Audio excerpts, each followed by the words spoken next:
This might also be how you get into a war of words on social media and how certain issues like COVID vaccines, politics, seem to simmer and boil over endlessly. But there's very few things that are completely one way or another, however much of an idiot you think the other person is. You have found the Thinking Mind podcast.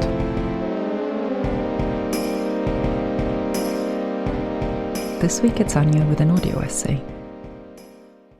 I've noticed that there's so much going on in the world right now that could make it feel like a scary place.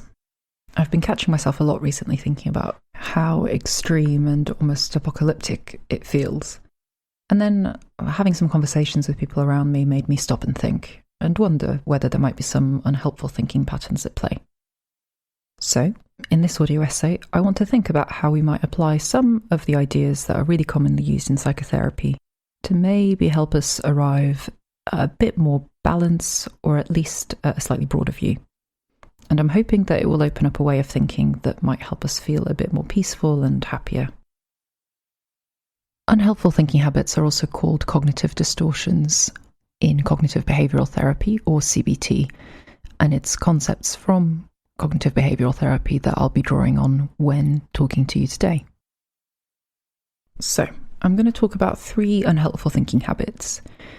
They feel like the ones that are really active at the moment for me, which is why I'm focusing on them. But there's lots of others, and do drop us a message if you want to learn more. So before I name them, I'm wondering if you might pick up what might be off balance or what might seem unhelpful in some of these examples. Imagine that you're speaking to your friend who's telling you about their struggles in juggling a weekday job, picking up some extra weekend or overtime work. They're a parent too. One of their kids is in nursery, the other is starting primary school. They've just taken one to baby swimming and are picking up the older one up from football. They feel terrible because they couldn't make it to one of their kids' plays, and then they forgot to get the youngest's teacher a leaving present. All they can think is that they're a terrible, useless parent, and they feel really guilty and sad. I bet we've all thought like this at one time or another. But do you hear a sense that your friend here thinks that they can either be only a perfect, do everything all at once type of parent, and if not, then they're bad? What if they could see that this sits somewhere on the spectrum of parenting, and that they'll get some things more right, some things less right, but with this type of all or nothing expectation, they're bound to fall short. How about this? You're trying to manage an argument with a family member. You've argued and you're not talking. You can't see a way forward. Either you need to completely agree, or you've got nothing in common, and all you can think is how stupid and ignorant they're being. You're mad, but also you're sad. You used to be really close with them, but they're just wrong. How about here? It's got some similarities to the first situation. Again, you've built a picture where something can be right or wrong, and there's no chance of anything in between. This might also be how you get into a war of words on social media and how certain issues like COVID vaccines, politics, seem to simmer and boil over endlessly. But there's very few things that are completely one way or another, however much of an idiot you think the other person is. And considering this might broaden out your options.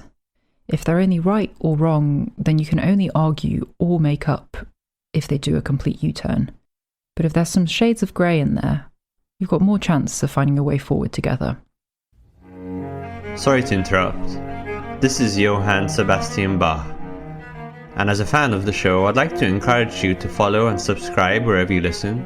If you like the show, you can share it with a friend. And if you'd like to support the team, you can buy them a coffee using the Buy Me a Coffee link in the show notes. As always, they'd love to hear from you.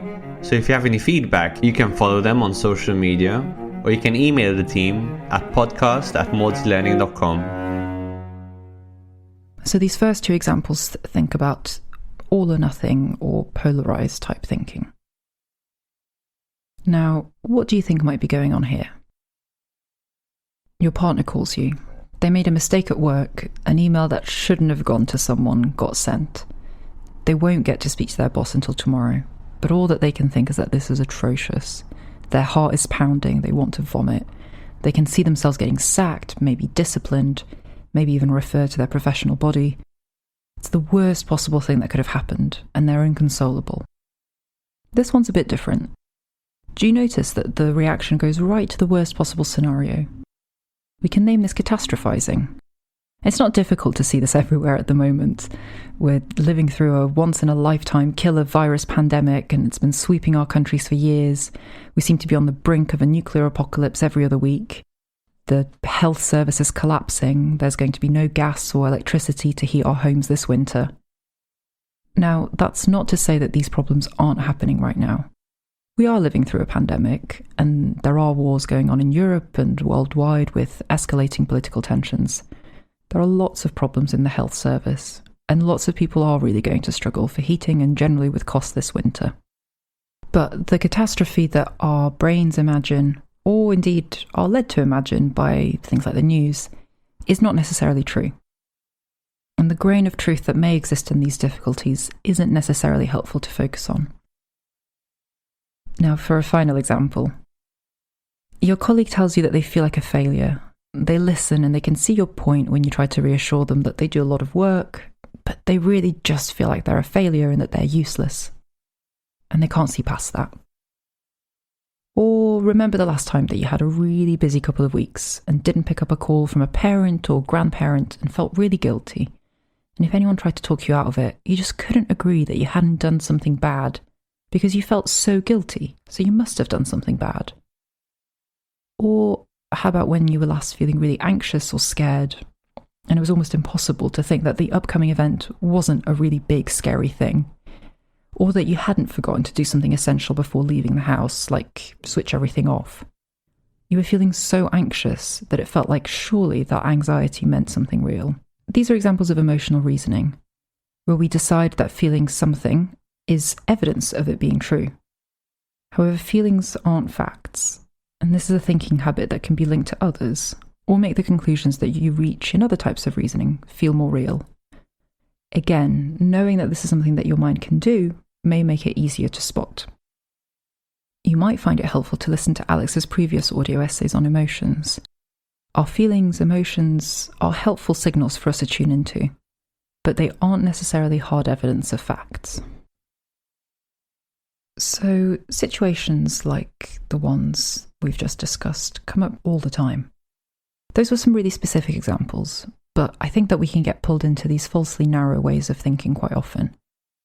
Whenever we get into a ranting session about how incompetent our boss is, when we're fuming about the uselessness of that department or this department at work, or despairing at the pointlessness of having any conversation with a challenging family member, because it's bound to go wrong. Quite why our minds love to jump to an all-or-nothing type of thinking, or to grab onto the worst-case scenario, I don't think we know. But love it they seem to. There's something about the drama and excitement, however negative, that can really grab hold of us, particularly when it comes to potentially shocking geopolitical events.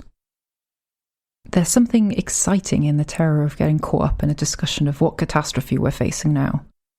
In a disagreement, it's certainly much more satisfying to be righteously, angrily, assuredly right, to point the finger of blame, to point out how ridiculous the other is, than it might be to make allowances and consider a position where you're not quite so perfect and right, and the other person isn't quite so hateable.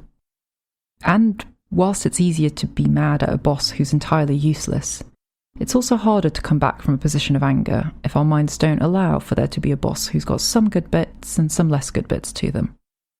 There may be some emotional reasoning going on with all of these. You might feel angry, and therefore someone must have done something to anger you. Unfortunately, it's quite widely accepted, both in psychotherapy and also non-clinical schools of thought, that the thoughts that our minds carry and hold on to have a real link and impact on how we feel. So if we spend a lot of time, often quite unconsciously, running over lots of negative thoughts with a flavour of sadness or scariness or anger to them, we'll have a sad or scary or angry veil colouring our lives. In a similar vein, whilst how we feel and the thoughts that we have can feel very real and can really impact on how we think and act, if we take them as gospel, that still doesn't mean that the feelings are a fact.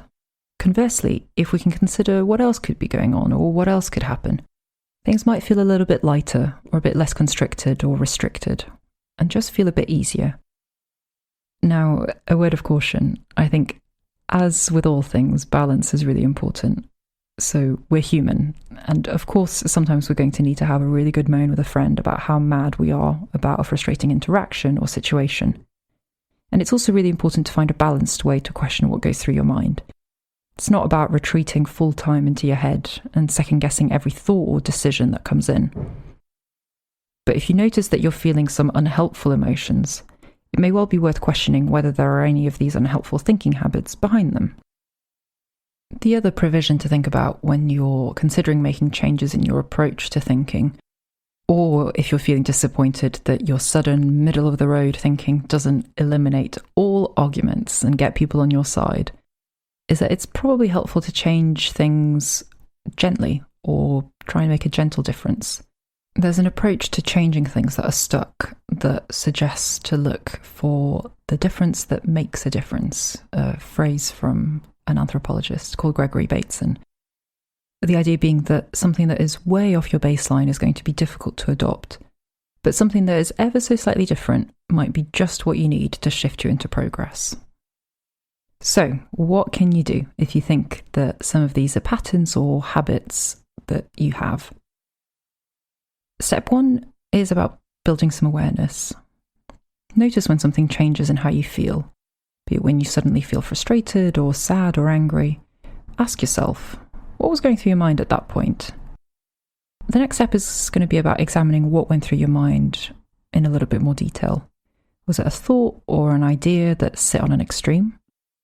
Or are you now thinking that something is definitely true based on a feeling or an emotion that you got? And then step 3 is to try and change things up. That might mean responding or challenging the thought with a viewpoint that's a bit more balanced or has a bit more space in it. This might involve asking yourself questions like, is it really just this or that? Might there be an and or an also? For instance, is it really just having a full weekend of arguments with your family or staying home alone?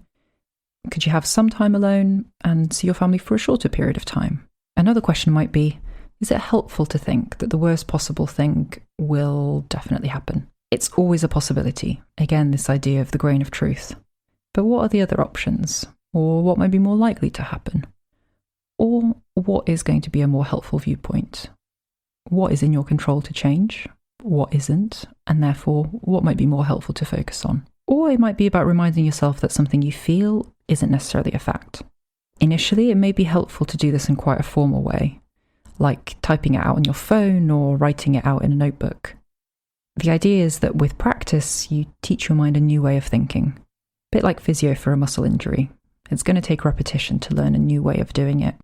Or changing things up might just mean getting some distance from the thoughts. Not all unhelpful thoughts have to be entered into an argument with. It's also okay to recognize it as unhelpful and distract or distance yourself from it.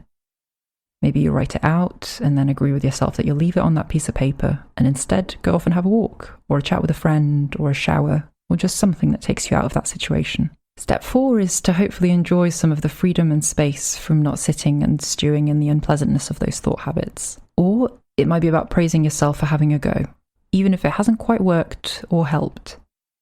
Not every technique will work every time or in every situation.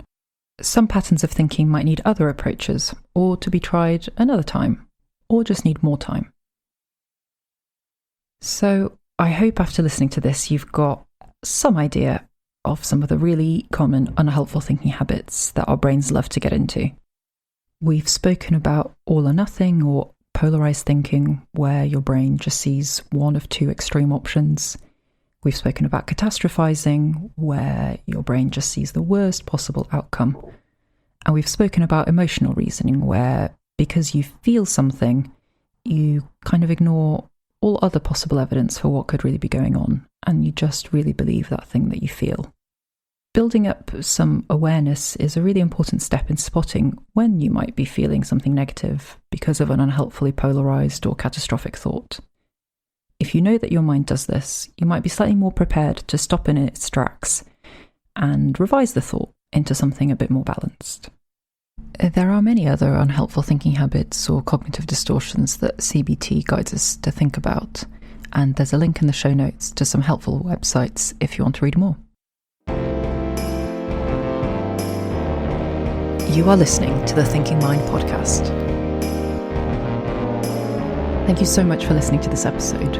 If you enjoyed it, please share it with a friend or give us a rating. It really does help people to find us. If you find the podcast valuable, why not buy us a coffee to help keep us going? There's a link in the show notes. As ever, we love to hear from you and love to hear what you think. So drop us an email or get in touch on social media. Thank you so much.